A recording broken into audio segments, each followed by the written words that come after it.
नमस्कार दोस्तों, मैं अमन आप सभी का स्वागत करता हूं इस वीडियो में। तो दोस्तों, आज इस वीडियो में मैं लेके आया हूं इंडिया जी के part 3।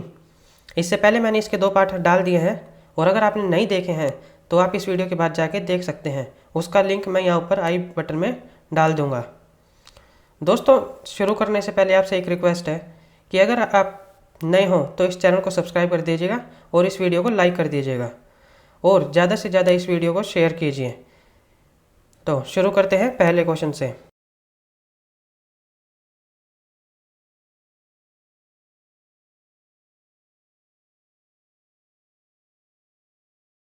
When did the first regular census held in India? Bharat में पहली नियमित जनगणना कब हुई? 1872 में, 1881 में, 1921 में या 1951 में? तो जो इसका सही आंसर है वो है ऑप्शन बी, 1881 में। ये हुई थी लॉर्ड रिपन के समय में। और ये जो 1872 है इसमें हुई थी पहली जनगणना।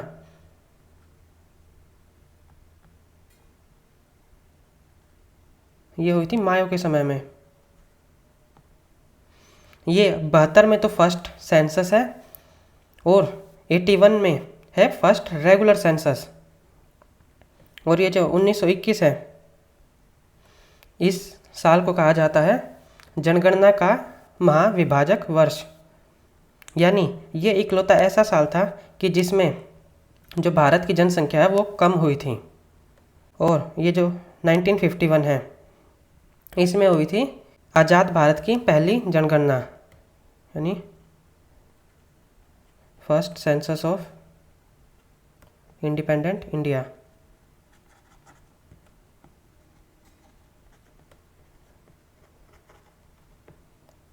तो अगला question, which of the following is the second most populous state of India? यानी निम्नलिखित में से भारत का दूसरा सबसे अधिक जनसंख्या वाला राज्य कौन सा है? उत्तर प्रदेश है, बिहार है, महाराष्ट्र है या वेस्ट बंगाल है? तो जो इसका सही आंसर है वो है ऑप्शन सी, महाराष्ट्र। जो सबसे ज़्यादा जनसंख्या वाला राज्य है वो है यूपी, फिर उसके बाद आता है महाराष्ट्र, उसके बाद बिहार और फिर उसके बाद वेस्ट बंगाल। तो ये ऐसा ही क्वेश्चन एक ये जो भी HCS का एग्ज़ाम हुआ था उसमें भी आया था। तो अगला question, which is the lowest point in India? यानी भारत का सबसे निचला बिंदु कौन सा है?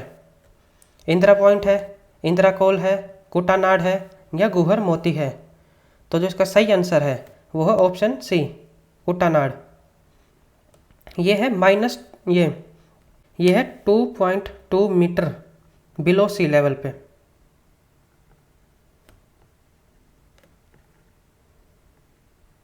और ये है केरला में। ये जो इंदिरा पॉइंट है ये साउदर्न मोस्ट पॉइंट।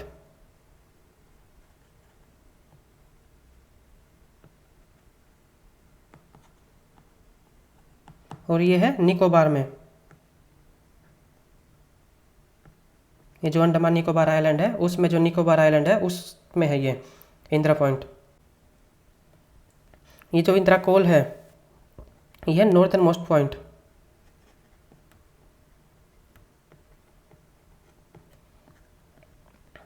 और ये है लद्दाख में। और जो गुहर मोती है ये है वेस्टर्न मोस्ट पॉइंट। और ये है कच्छ, गुजरात में। और एक आप ये और लिख लीजिए, जो ईस्टर्न मोस्ट पॉइंट है वो कौन सा है? वो है डोंग विलेज।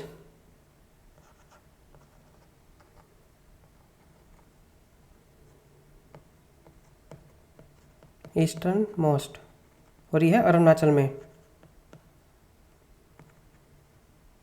अरुणाचल प्रदेश। तो अगला question, India and Sri Lanka are separated by? यानी भारत और श्रीलंका किसके द्वारा विभाजित हैं? यानी इन दोनों को क्या चीज़ अलग करती है? पार्क स्ट्रेट है, ग्रेट चैनल है, 10 डिग्री चैनल है या डंकन पैसेज है? तो जो इसका सही आंसर है वो है ऑप्शन ए, पार्क स्ट्रेट। ये जो ग्रेट चैनल है ये अलग करता है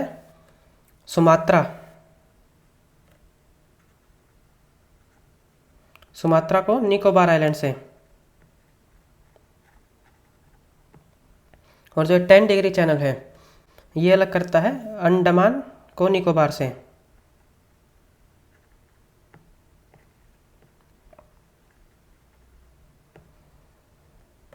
और जो डंकन पैसेज है ये लिटिल अंडमान को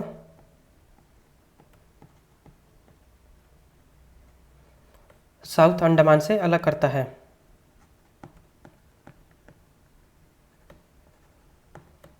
तो अगला question, who was the explorer of solar system, यानी सौर प्रणाली के खोजकर्ता कौन है? केपलर है, कोपरनिकस है, चंद्रशेखर है या इराटोथनीज है? तो जो इसका सही आंसर है वो है ऑप्शन बी, यानी कोपरनिकस। ये जो केपलर है इन्होंने बताई थी ग्रहों की गति यानी स्पीड ऑफ प्लैनेट, और ये उनके ऑर्बिट से रिलेटेड है।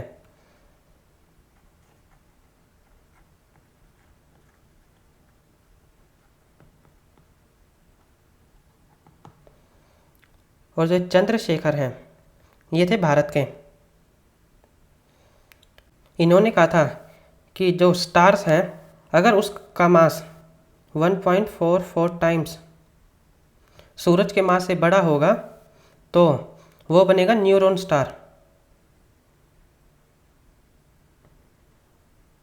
लेकिन अगर उसका मास 3 गुना से ज़्यादा होगा तो वो बनेगा ब्लैक होल। इनको ये जो इन्होंने ये दिया था इसे हम चंद्रशेखर लिमिट भी कहते हैं। इराटोथनीज रेडियस ऑफ अर्थ बताई थी इन्होंने।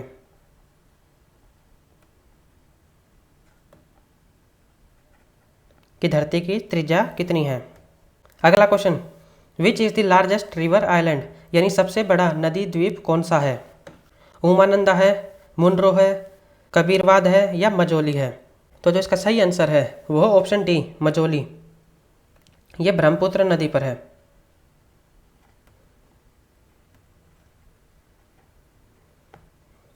असम में। और जो ये उमानंदा है यह है सबसे छोटा, और ये ब्रह्मपुत्र नदी पर ही है और असम में है। और ये जो मुनरो है ये है केरला में।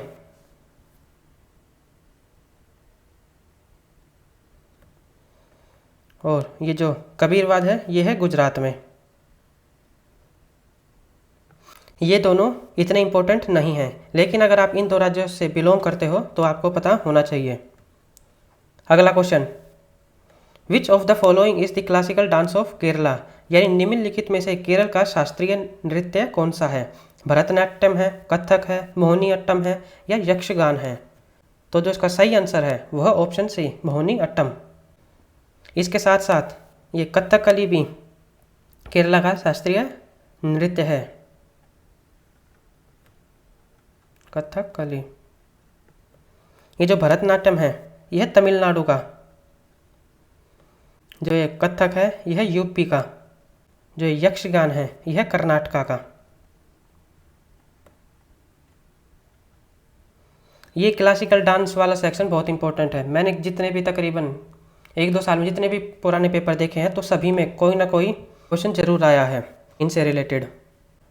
अगला question, which of the following is not the nuclear power station in India, यानी निम्नलिखित में से कौन सा परमाणु ऊर्जा केंद्र नहीं है? कायगा है, नरोरा है, कोरबा है या काकरपारा है? तो जो इसका सही आंसर है वह ऑप्शन सी, कोरबा। जो इंडिया में टोटल 7 न्यूक्लियर पावर स्टेशन है अभी के समय में जो कि ऑपरेशनल है। वो एक तो है ये नरोरा जो यूपी में है, एक राजस्थान एटॉमिक पावर स्टेशन जो कि है राजस्थान में ही है जैसे नाम से पता चल रहा है, एक काकरपारा यह है गुजरात में, ये तारापुर ये महाराष्ट्र में है, ये कायगा है गोवा में, एक ये मद्रास एटॉमिक पावर स्टेशन है, ये तमिलनाडु में है, और एक ये कुंडनकुलम न्यूक्लियर पावर प्लांट, ये भी तमिलनाडु में है। अगला question, which of the following is an example of indirect tax, यानी निम्नलिखित में से कौन सा अप्रत्यक्ष कर का उदाहरण है। इनकम टैक्स है, कॉरपोरेट टैक्स है, एस्टेट टैक्स है यानी संपत्ति कर, या गुड्स एंड सर्विस टैक्स जिसे हम जीएसटी भी कहते हैं। तो जो इसका सही आंसर है वो है option D, goods and service tax यानी जीएसटी। ये जो टैक्स है ये दो टाइप के होते हैं, एक तो होता है डायरेक्ट और एक होता है इनडायरेक्ट। जो डायरेक्ट टैक्स होता है ये होता है कि टैक्स आप पे लगता है और आपको ही भरना होता है, जैसे इनकम टैक्स, कॉरपोरेट टैक्स, ये एस्टेट टैक्स वगैरह, ये डायरेक्ट टैक्स के एग्जाम्पल हैं। और एक होता है इनडायरेक्ट टैक्स, ये होता है कि ये लगता तो आप पे है लेकिन भरता कोई और है। जैसे कि मैं कुछ सामान लेके आऊँ, सपोज मैं कोई इलेक्ट्रॉनिक्स का आइटम लेके आया हूँ, तो वो जो टैक्स लगेगा उस पर वो लगे तो दुकान वाले पे, लेकिन उसके जो पैसे हैं वो जाएंगे मेरे से, यानी मुझे देने पड़ेंगे उसके पैसे। तो यह है इनडायरेक्ट टैक्स, सिंपल शॉर्ट भाषा में। अगला question, which of the following is the name given to the first sermon of Gautam Buddha after he attend enlightenment, यानी निम्नलिखित में से कौन सा गौतम बुद्धा के ज्ञान प्राप्त करने के बाद उनके पहले उपदेश को दिया गया था। वो धर्म चक्र परिवर्तन है, महापरिनिर्वाण है, निर्वाण है, या इनमें से कोई नहीं। तो जो इसका सही आंसर है वह ऑप्शन ए, धर्म चक्र परिवर्तन। जब गौतम बुद्ध को ज्ञान की प्राप्ति हुई थी और उन्होंने पहला भाषण दिया था तो वह धर्म चक्र परिवर्तन। लेकिन जब ये गौतम बुद्ध को ज्ञान की प्राप्ति हुई थी, यानी जब वो एनलाइटनमेंट हुए थे, तो उसे कहा जाता है निर्वाण।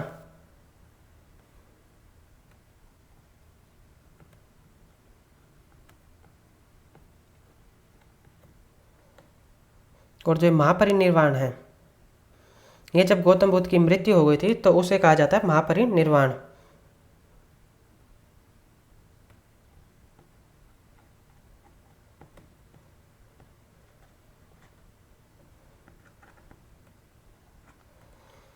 अगला question, which of the following is the highest peak of southern India, यानी निम्नलिखित में से कौन सी दक्षिण भारत की सबसे ऊंची चोटी है। डोडा बेटा है, महेंद्रगिरी है, अनाईमुड़ी है, या अन्नामलाई है। तो जो इसका सही आंसर है वह ऑप्शन सी, अनाईमुड़ी। ये वेस्टर्न घाट्स में है।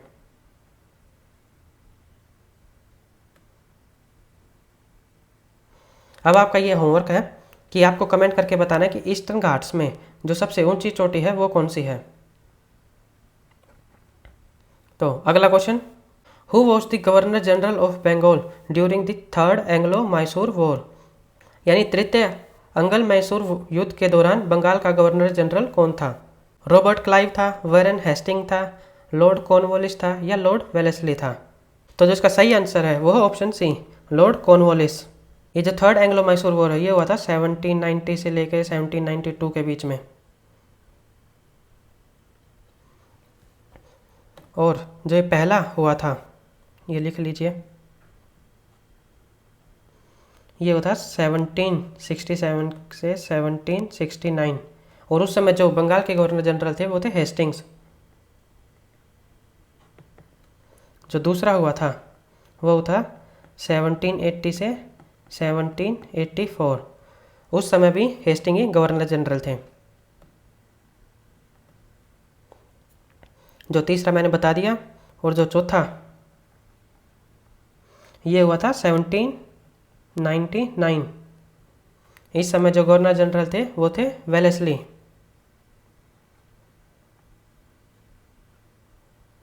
ये सहायक संधि के लिए भी जाने जाते हैं, यानी सब्सिडरी अलायंस, ये इन्होंने शुरुआत की थी।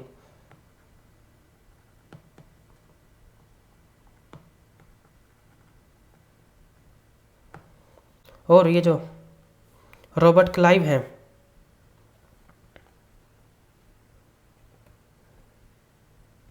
इन्होंने जो प्लासी की लड़ाई हुई थी, यानी बैटल ऑफ प्लासी 1757 में, और जो बक्सर की लड़ाई हुई थी बैटल ऑफ बक्सर 1764 में, इनका नेतृत्व किया था। तो अगला question, who was the founder of theosophical society, यानी थियोसॉफिकल सोसाइटी के संस्थापक कौन थे? Annie Besant, madam SP. Blavatsky है, या कर्नल एम.एस. ओलकोट है, या हेनरी विवान डिजारियो है? तो जो इसका सही आंसर है वो है ये ऑप्शन बी और सी दोनों। इन दोनों ने ही थियोसॉफिकल सोसाइटी की शुरुआत की थी। ये इन्होंने की थी 1875 में यूएस में, लेकिन फिर इसका हेडक्वार्टर बदल दिया था 1882 में। इसका हेडक्वार्टर फिर आ गया था अडयार, जो कि ये तमिलनाडु में है। और ये जो हेनरी विवान डेरोजियो है, ये जाने जाते हैं यंग बंगाल मूवमेंट्स के लिए।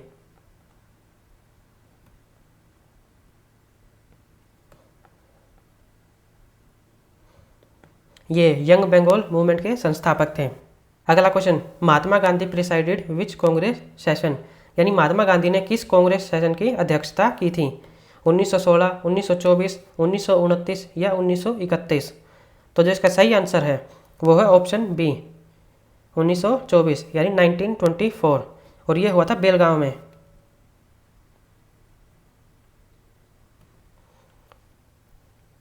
और ये जो 1916 वाला सेशन है ये हुआ था लखनऊ में। और जो इसके अध्यक्ष थे यानी प्रेसिडेंट थे वो थे ए.सी. मजूमदार।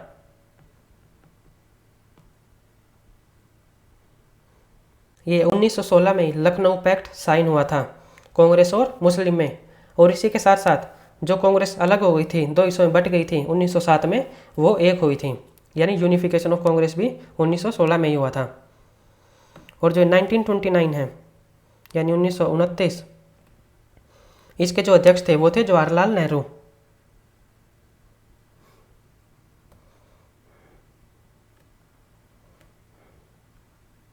और ये हुआ था लाहौर में।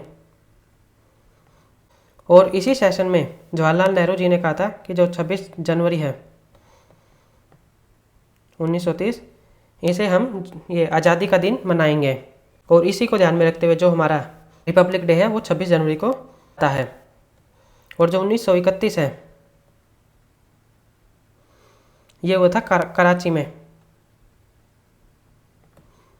और जो इसके अध्यक्ष थे वो थे सरदार पटेल।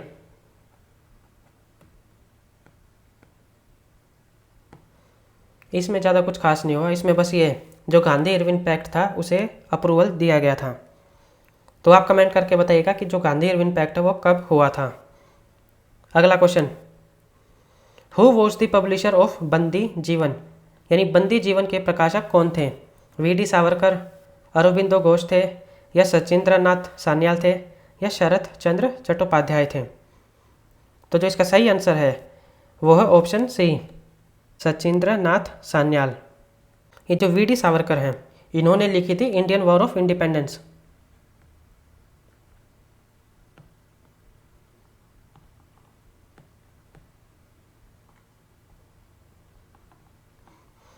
ये इंडियन वॉर ऑफ इंडिपेंडेंस के प्रकाशक थे। और जो ये अरबिंदो घोष है इन्होंने लिखी थी भवानी मंदिर।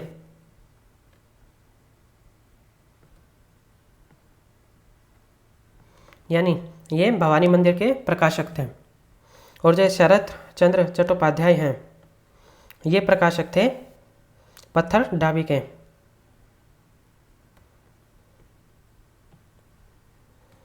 अगला question, which of the following would come first in chronology, यानी निम्नलिखित में से कौन सा कालक्रम सबसे पहले आएगा?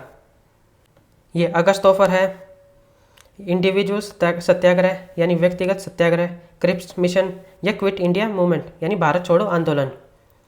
तो जो इसमें सबसे पहले है आएगा वो है अगस्त ऑफर। फिर उसके बाद आएगा इंडिविजुअल सत्याग्रह, फिर क्रिप्स मिशन, और फिर क्विट इंडिया मूवमेंट। ये जो अगस्त ऑफर है ये हुआ था 8 अगस्त 1940 को, ठीक है। और जो इंडिविजुअल सत्याग्रह है ये हुआ था 17 अक्टूबर 1940 को। और इसके जो पहले 3 जो सत्याग्रही थे वो थे विनोबा भावे, आचार्य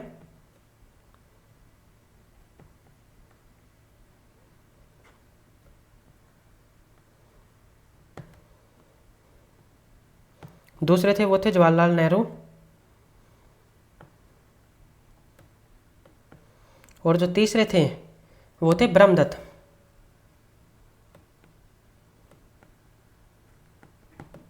और जो क्रिप्स मिशन है ये आया था 1942 में। और जो क्विट इंडिया मूवमेंट है ये भी 1942। इसी क्विट इंडिया मूवमेंट में महात्मा गांधी जी ने डू और डाई का नारा दिया था। अगला question, the financial emergency comes under which article, यानी वित्तीय आपातकाल अनुच्छेद के अंदर आता है। वो आर्टिकल 352 है, यानी अनुच्छेद 352, आर्टिकल 356 या आर्टिकल 360 या आर्टिकल 368। तो जो इसका सही आंसर है वो है ऑप्शन सी, आर्टिकल 360। ये जो आर्टिकल 352 है 352, इसमें आता है नेशनल इमरजेंसी।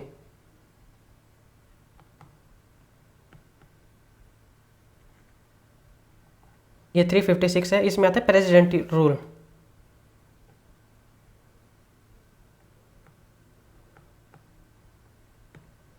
और जो आर्टिकल 368 है, power and procedure to amend constitution.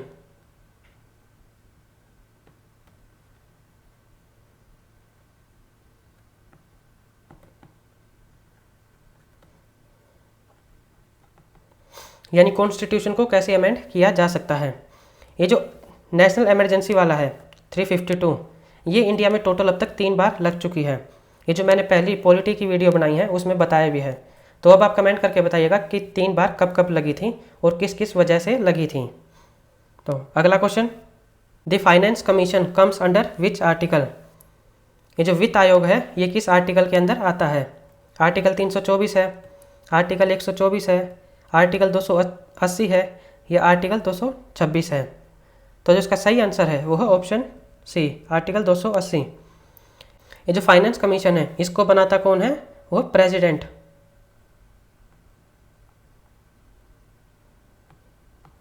अब ये 15th फाइनेंस कमीशन बनाया था। तो आप कमेंट करके बताइएगा कि जो 15th फाइनेंस कमीशन है इसके चेयरमैन कौन थे। ये जो मैंने इंपॉर्टेंट अपॉइंटमेंट्स वाली वीडियो बनाई थी उसमें बताया भी था। और अगर आपने नहीं देखी है तो इस वीडियो के बाद जाके उस वीडियो को देख सकते हो। ये जो आर्टिकल 324 है ये है इलेक्शन कमीशन से रिलेटेड।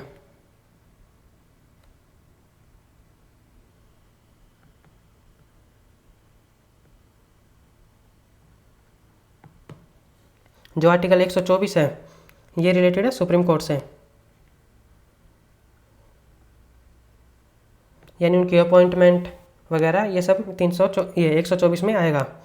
और जो ये 226 है ये है writ jurisdiction of high court.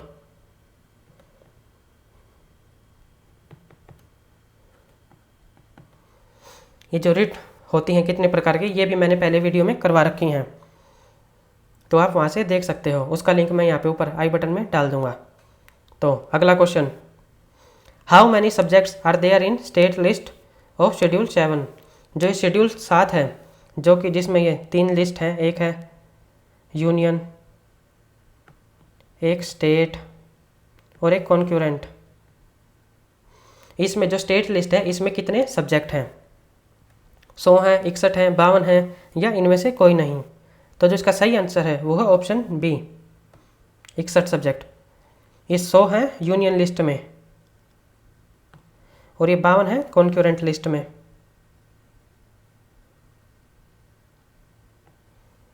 यानी शेड्यूल 7 में 3 लिस्ट है, जिसमें जो यूनियन लिस्ट है उसमें 100 सब्जेक्ट है जिस पे सिर्फ केवल केंद्र सरकार ही कानून बना सकती है। जो स्टेट लिस्ट है उसमें 61 सब्जेक्ट हैं जिसमें राज्य अपने अपने हिसाब से कानून बना सकते हैं। और जो कॉन्क्यूरेंट लिस्ट है उसमें है 52 सब्जेक्ट्स जिसमें स्टेट और यूनियन दोनों कानून बना सकते हैं। लेकिन अगर यूनियन ने कानून बना रखा है तो स्टेट का कानून उससे मैच होना चाहिए। इसके साथ साथ जो रेसिड्यूरी पावर्स हैं,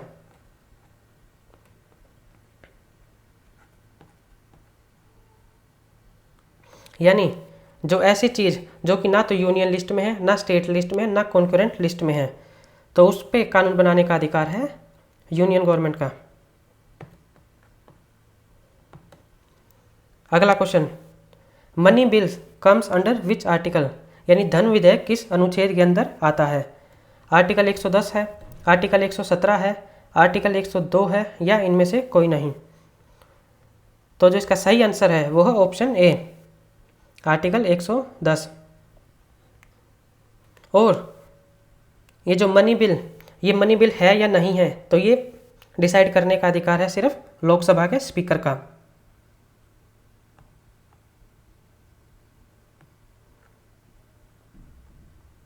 इस मनी बिल पर राज्यसभा का कुछ खास काम नहीं होता, यानी अगर लोकसभा में बिल पास कर दिया और जो लोकसभा के स्पीकर है इन्होंने कह दिया कि ये मनी बिल है, तो राज्यसभा इस पर सिर्फ डिस्कशन ही कर सकती है, इसमें कुछ छेड़छाड़ नहीं कर सकती और उन्हें ये बिल पास करना ही पड़ेगा। ज़्यादा से ज़्यादा वो 14 दिन तक डिले कर सकते हैं। और ये जो आर्टिकल 117 है ये डील करता है फाइनेंशियल बिल से।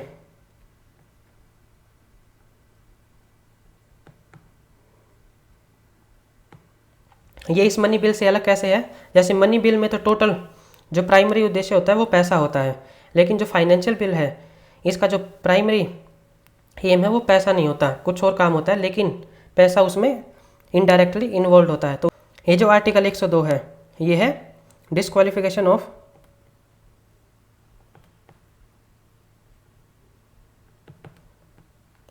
MP/MLA by president on recommendation of